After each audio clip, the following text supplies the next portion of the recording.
Ma Mission TV, le miroir du monde.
Nous avons l'avantage d'être devant le juge, qui est aussi le juge de l'interprétation. Nous ne sommes pas venus ici à ce procès pour consommer des interventions d'interprétation légale.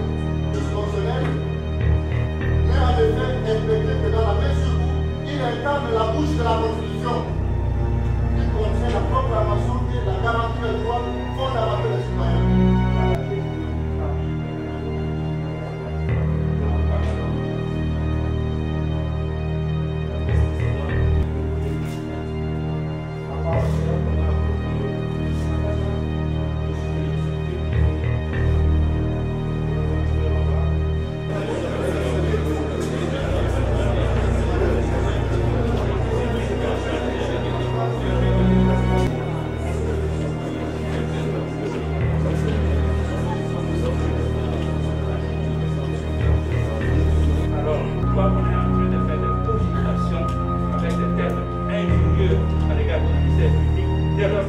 Mais il y a personne qui a voulu faire action à cette affaire essentielle de parce qu'ils ont su dangereux pour eux.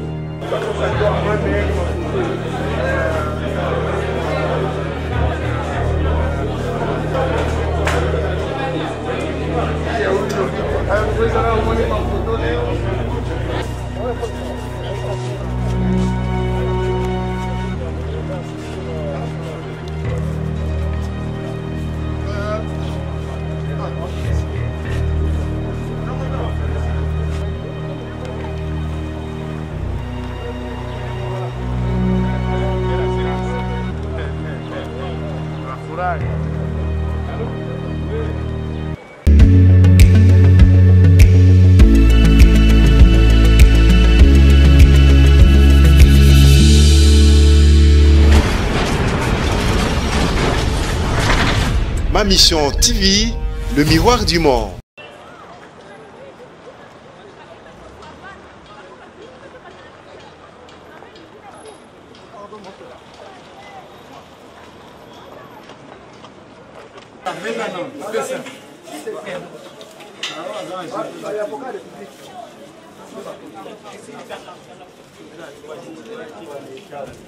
Songa, avocat fait la Cour de cassation et le Conseil d'État est comparé pour rejoindre.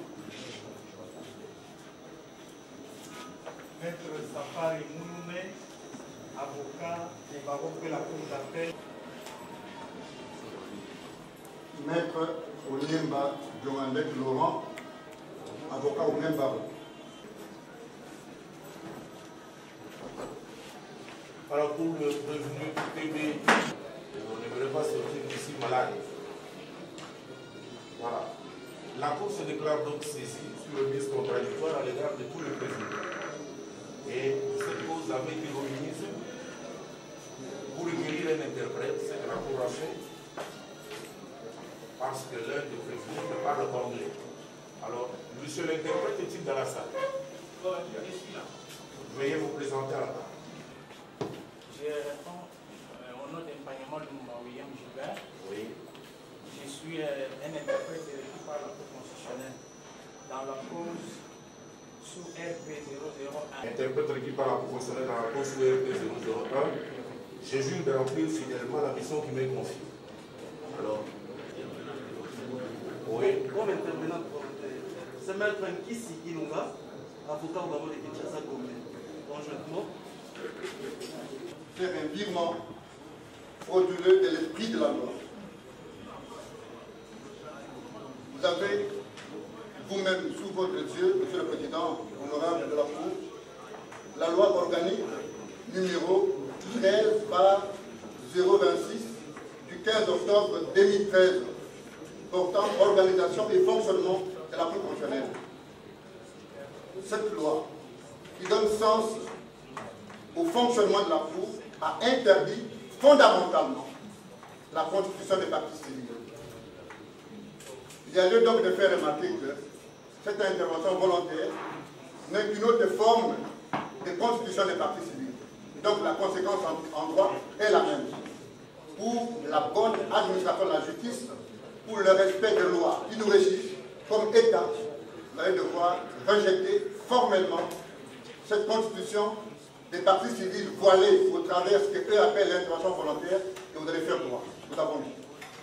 Vous nous aviez passé la procuration spéciale signée de la main d'avocats qui venaient précédemment de faire appeler leur intervention volontaire.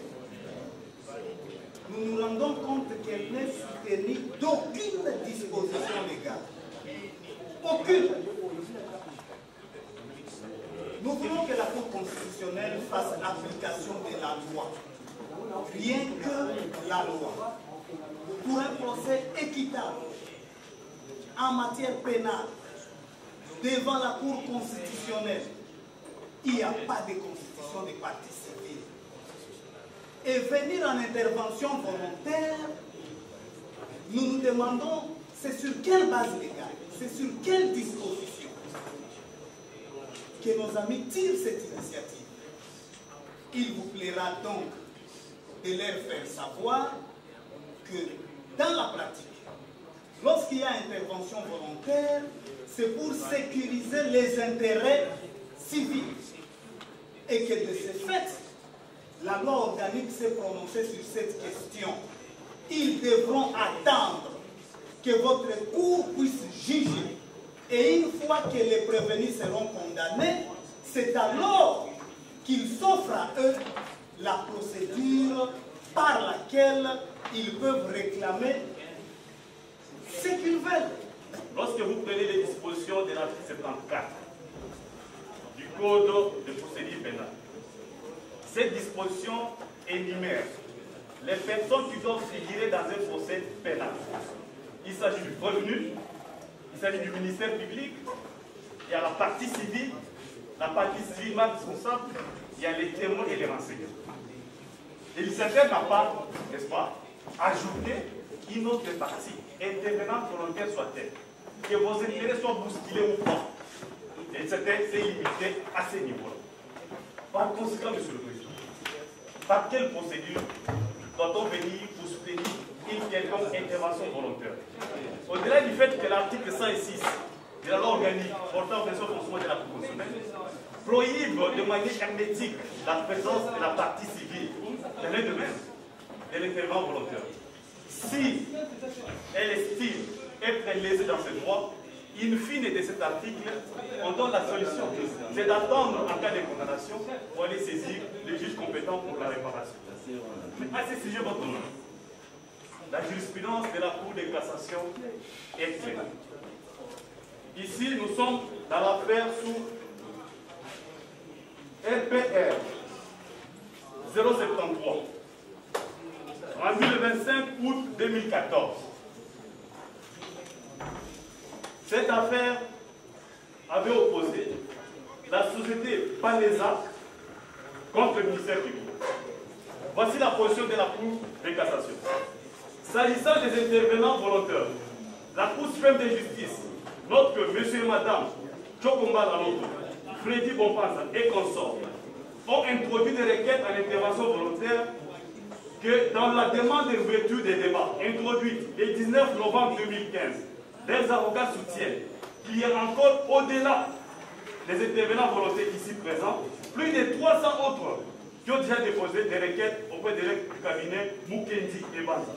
Elle relève que le code de procédure pénale n'a pas prévu cette forme d'intervention, qui n'est envisageable qu'en matière civile, où l'intervention est une demande incidente par laquelle un tiers entre dans un procès déjà engagé. Dans les cas d'espèce d'honneur, vous serez d'accord avec nous que l'intervention volontaire n'est pas organisée en droit pénal congolais. Monsieur le Président, nous n'allons pas nous limiter là.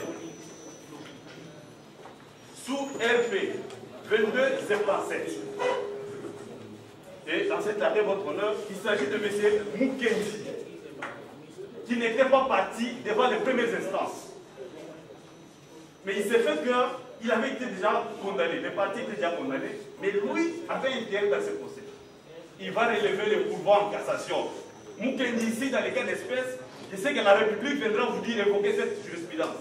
Mukendi, ici, est demandeur en cassation. Parce que par intervention volontaire, on sous-entend que vous n'avez pas été appelé dans une instance qui est pendante, mais pas organisée en droit de procédure pénale.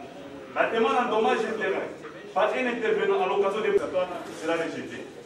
Monsieur le Président, très distinctement de la proposition, Monsieur le Procureur général, devant les évidences, point d'argument. Que nous sécurisons et que votre cour est tenue de protéger. Votre honneur, au regard de cette doctrine aussi savante et constante, la question de postulation de dommages et intérêts à la condamnation pénale du point de vue de l'infraction reprochée au public. Alors, là où, devant les juridictions intérieures, quand une partie civile comparaît devant le juge pénal, il reste là à attendre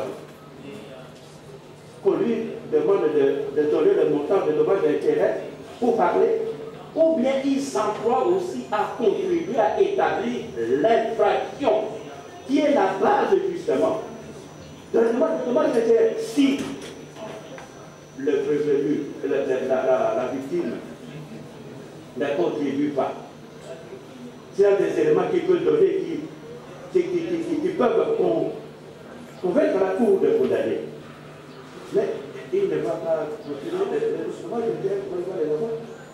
parce que c'est impréalable, il faut que l'infraction soit établie. Et nous les avons entendus par le passé. À chaque fois que la partie civile a comparu, elle a eu à s'étendre largement aussi sur les éléments constitutifs de l'infraction. Puisque toutes les parties doivent contribuer à éclairer la religion de la Cour ou de la juridiction concernée. Nous pensons qu'il y a un problème. Il y a un problème parce que dans notre Constitution, il y a la Déclaration universelle des droits de l'homme et d'autres instruments juridiques internationaux comme le Pacte international des droits civils et politiques. Quand on parle de procès équitable Ça signifie que toutes les parties, y compris la victime, la partie civile, doit être jugée. Le professeur Louzolo Bambi Lessa, qui s'est exprimé en ces termes, le principe de la contradiction est valable en réalité pour toutes les parties au procès juridique. Les qualités procédurales des parties impliquent uniquement que les parties en cause doivent disposer des mêmes moyens procéduraux,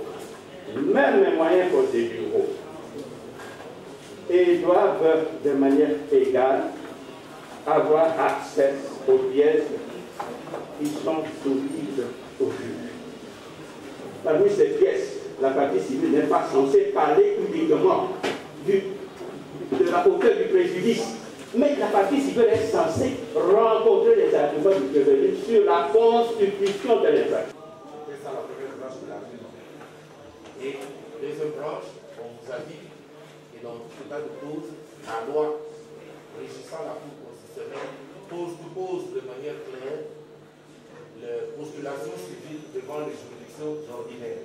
Alors, le procureur général tout à l'heure a commencé par dire qu'il entendait cela au terme de la puissance ici de la loi organique constitutionnelle, et qu'à la fin, au nom du principe du procès équitable prévu à l'article 14 du Pacte relatif aux droits civils et politiques, vous pouvez entendre vos postulations.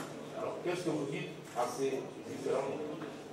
Merci. Mais je ne sais pas s'il est nécessaire de répondre à ce moyen, parce que cet article prohibe plutôt la constitution de la partie civile.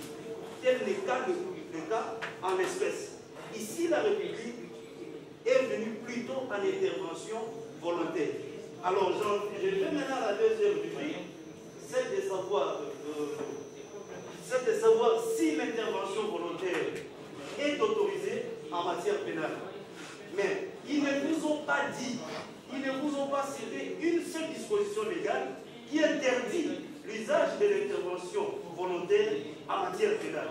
Parce qu'ici, c'est le moment de dire le droit et le vrai. Nous avons l'avantage d'être devant le juge, qui est aussi le juge de l'interprétation. Nous ne sommes pas venus ici à ce procès pour consommer des perversions d'interprétation légale.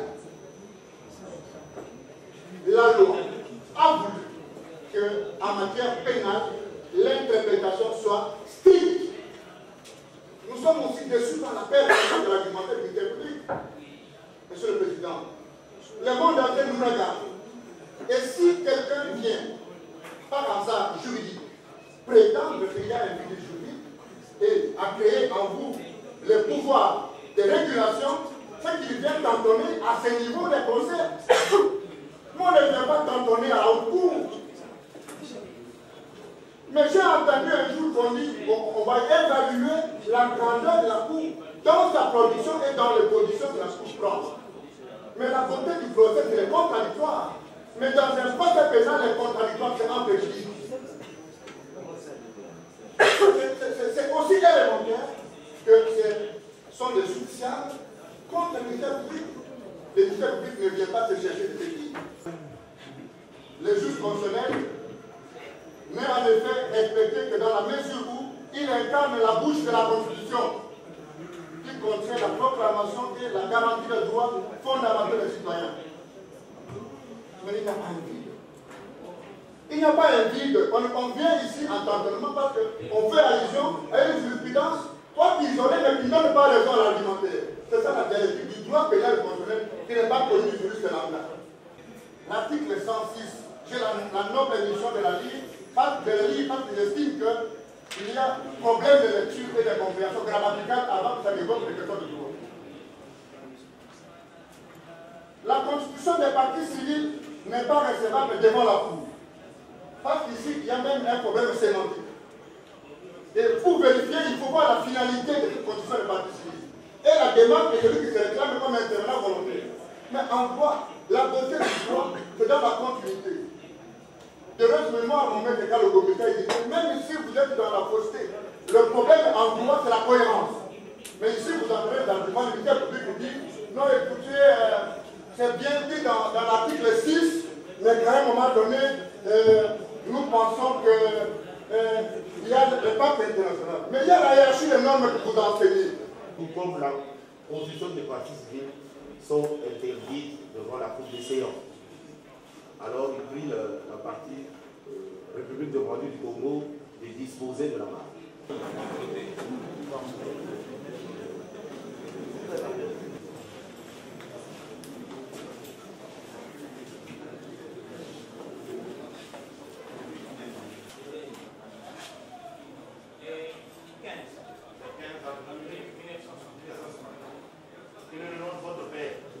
Monsieur Grobler, dans la gestion du parc agro-industriel de Boukagalongo. La place précédente pour les deux premiers présidents. La parole sera maintenant accordée M. Mandaka et M. Fitebi. Je reviens vers là-bas. Oui, maître Nyamidou, vous avez la parole pour le compte du Mataka. Sur l'état de droit dans notre pays. Lorsque nous lisons le préambule de notre constitution,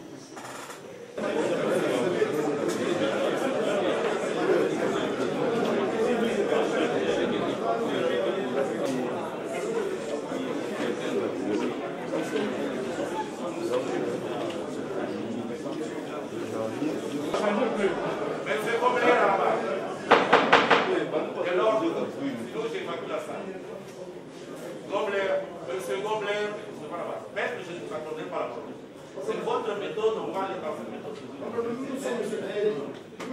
Oui. Non.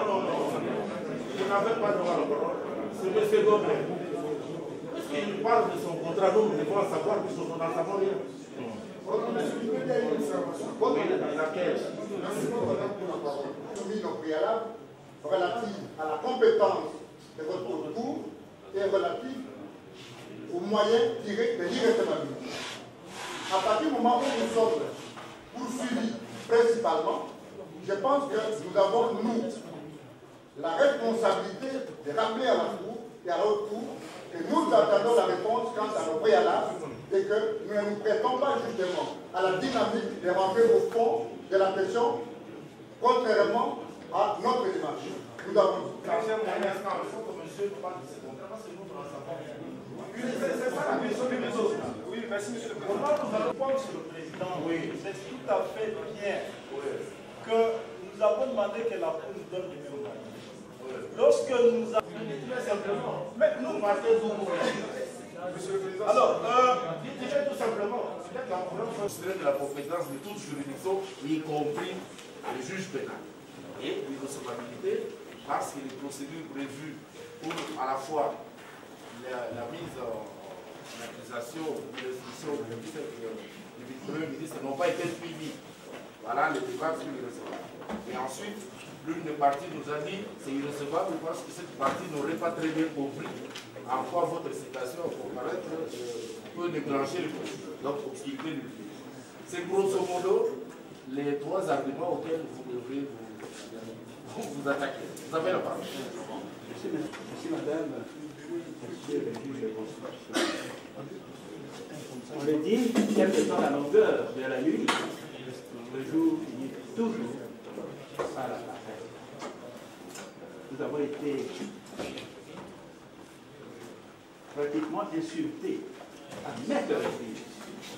Si on veut dire quelque chose qui peut convaincre la Cour, nous ne pensons pas qu'il soit nécessaire pour des avocats, des gens qui exercent une profession noble, s'adressant aussi à des membres d'une Cour qui méritent aussi le respect.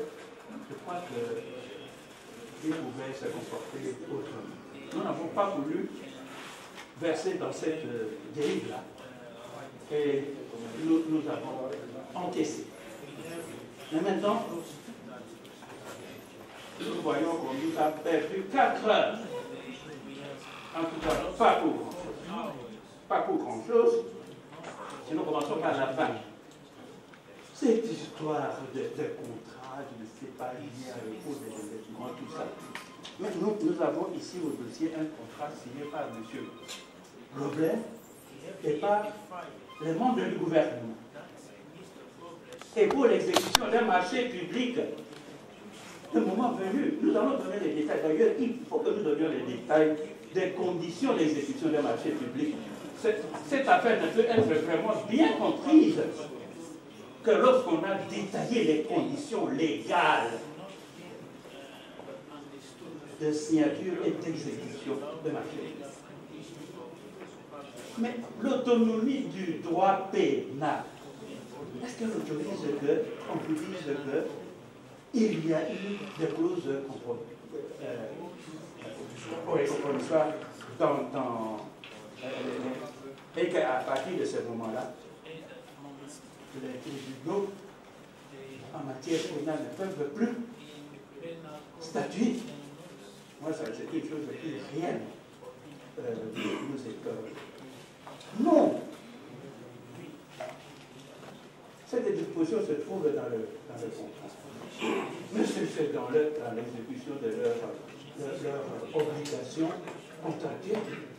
Mais lorsqu'ils ont enfreint la loi pénale, une fois qu'ils ont enfreint la loi pénale, mais c'est l'autonomie du droit pénal, on doit pouvoir l'éduquer. Mais on ne peut pas s'amuser avec un dossier comme ceci. Un pays comme le nôtre qui va débourser plus de 300 millions de dollars. Nous en avons combien? Pour en débourser autant, et il faut que les gens viennent s'amuser autour de ça. Ça, c'est vraiment s'amuser, ça. On a parlé de programme de compétences. Nous sommes ici devant 3 personnes, dont 2 sont bénéficiaires de privilèges de juridiction. Et ces personnes ont commis des infractions au moment où elles étaient en fonction. C'est ça qui détermine la compétence de la Cour, suivant les articles qu'ils ont lus eux-mêmes. Est-ce que c'est à tout moment qu'il y a ce nous nous étonnons d'ailleurs dans notre pays du fait qu'en France, vous allez voir un ancien chef d'État comparaître devant un tribunal correctionnel. Est-ce que cela arrive chez nous?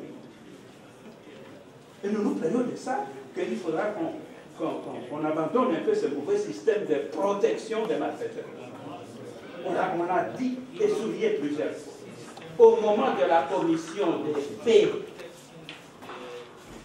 cette compétence personnelle est cristallisée. Les infractions ont été commises pendant que l'État était prévenu.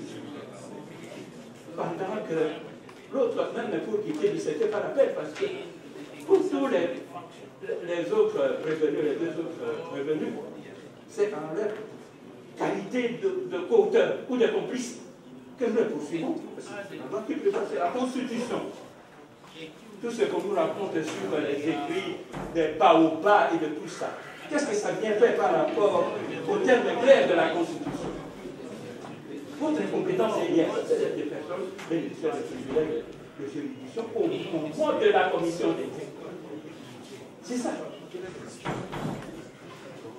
On a dit quelque part qu'il fallait alors les histoire. Oui, on défend le président de la République. Si il est encore en fonction au moment où la décision est rendue, mais quand il n'est plus en fonction.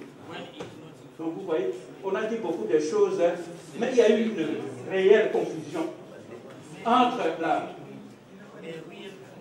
notion de compétence personnelle et la notion d'immunité de poste.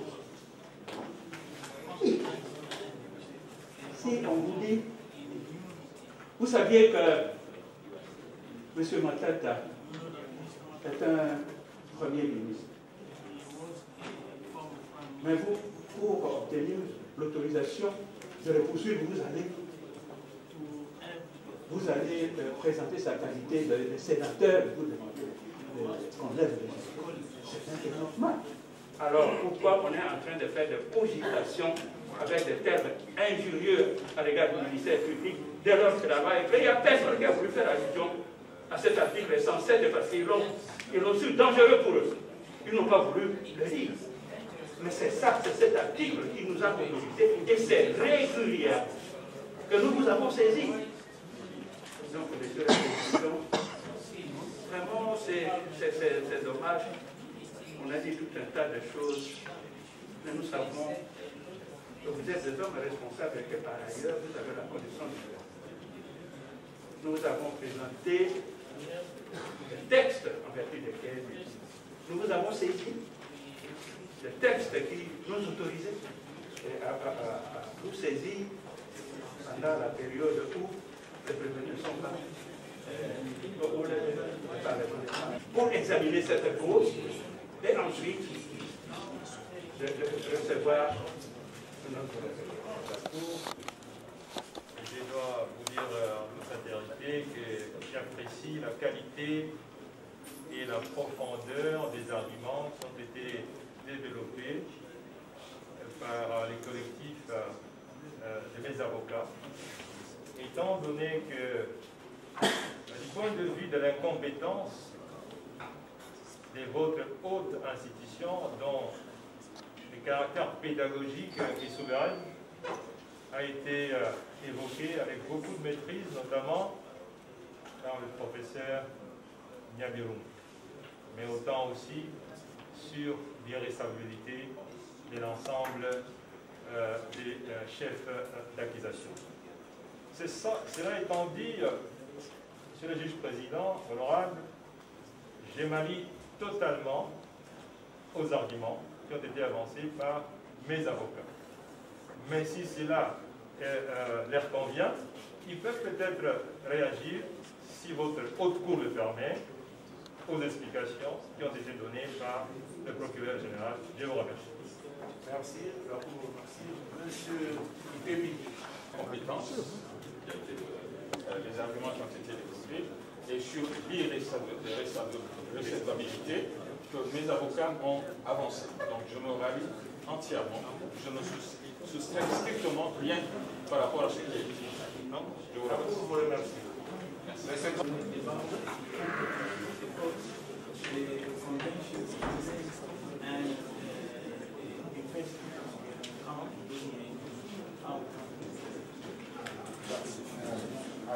I came to the DRC because I was under the impression and I was hoping that we can negotiate a settlement. J'étais venu ici parce que j'avais l'impression qu'on devait négocier pour un certain accord with the government avec le gouvernement our investments. Pour continuer notre investissement.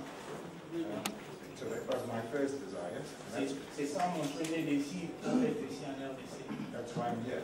C'est pourquoi je suis ici. I'm not a criminal. Je ne suis pas un criminel. I'm an investor. Je suis un investisseur. I take this company close to my heart.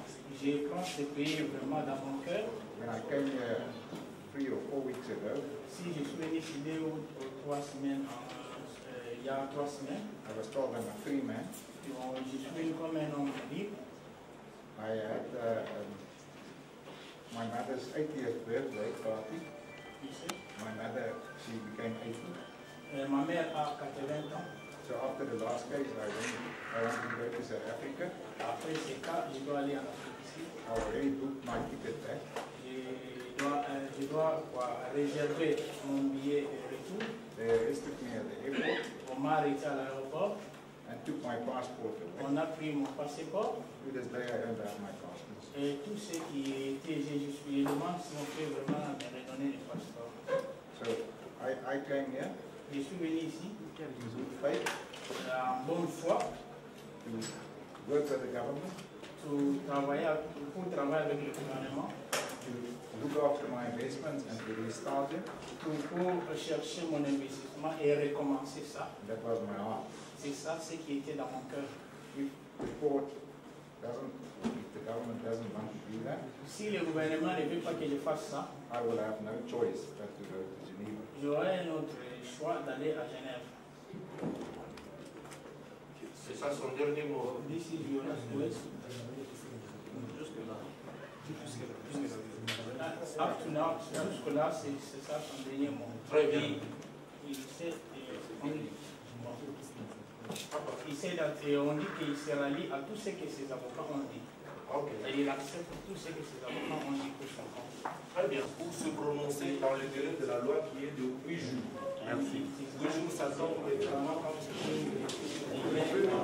Il y a une petite demande de vous. On ne prend pas la parole, sera rendue dans les 8 jours, soit exactement le 15.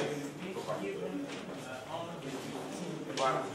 Plus rien n'est en rôle, l'audience est levée.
La fourraille.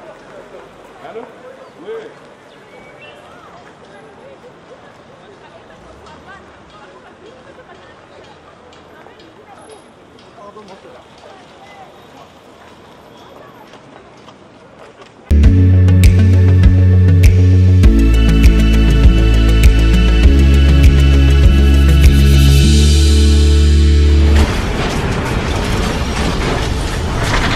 Ma Mission TV, le miroir du monde.